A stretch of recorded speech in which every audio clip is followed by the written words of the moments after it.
A Huntsville family is on a mission, and it's to bring their brother home. It's where we start tonight. I'm Kenesha Dees. His name is David Barnes, and he's been in prison in Russia going on 3 years now for a crime the family says he did not commit. Here's the backstory. Barnes had been working in Houston. He was in a custody battle with his ex-wife, Svetlana, originally from Russia. We reviewed court documents that showed his ex made claims that Barnes had abused their two sons, but a jury found him not guilty following a trial in March of 2019. Shortly after, his ex-wife fled to Russia with their two children. Court documents also reveal she is indicted for interference with child custody. The family says Barnes went to Russia for his sons in December of 2021, right before the start of the Russian-Ukrainian war. Barnes' ex-wife reported him to Russian authorities claiming child abuse. The same allegations that were rejected here in the States, but in Russia, Barnes was convicted and sentenced to 21 years in prison. Here's his sisters, who aren't alone to bring him home, but they say they feel forgotten along the way.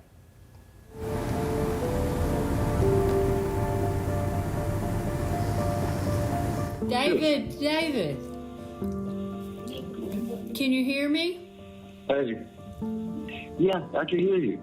Oh God, how are you? How are you? Well, how are you mainly? I'm hanging in there. God, I you know, it's pretty hard. It's the first time we'd heard it in 2 years.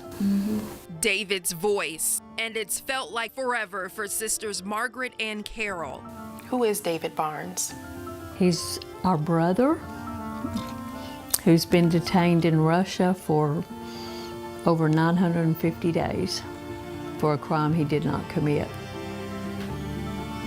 And we want to get him home.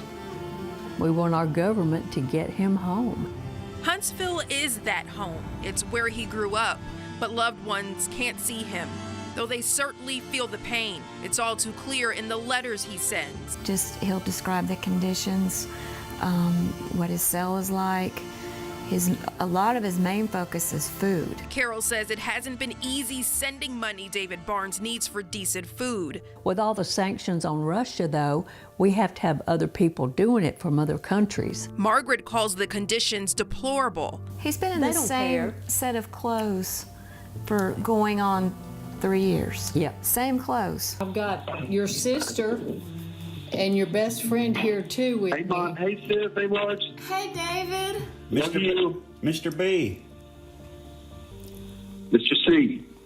The sisters aren't alone in this fight. Paul has been the driving force behind the effort to get David home. He's a childhood friend. Paul says David's journey to Russia was driven by his love for his children, nothing more. You know, David went over there with noble intentions, just give contact with his two sons. He loves his boys. David's return home is even more urgent now that the appeal process is nearing an end.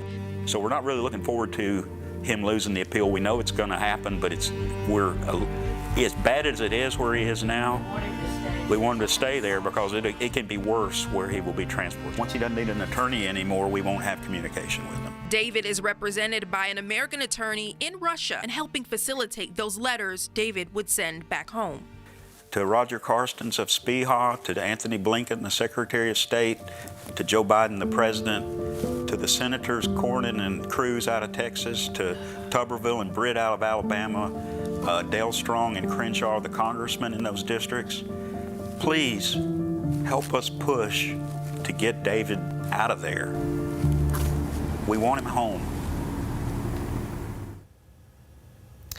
Margaret, Carol, and Paul say they remain hopeful David will come home. Mixed emotions, as you can imagine, as they watch the recent prisoner exchange involving Russia, the United States, and other nations. We've reached out to Senators Tommy Tuberville and Katie Britt about David's case, and we are waiting to hear back. We'll keep you posted on developments. To learn more about this story, visit fox54.com.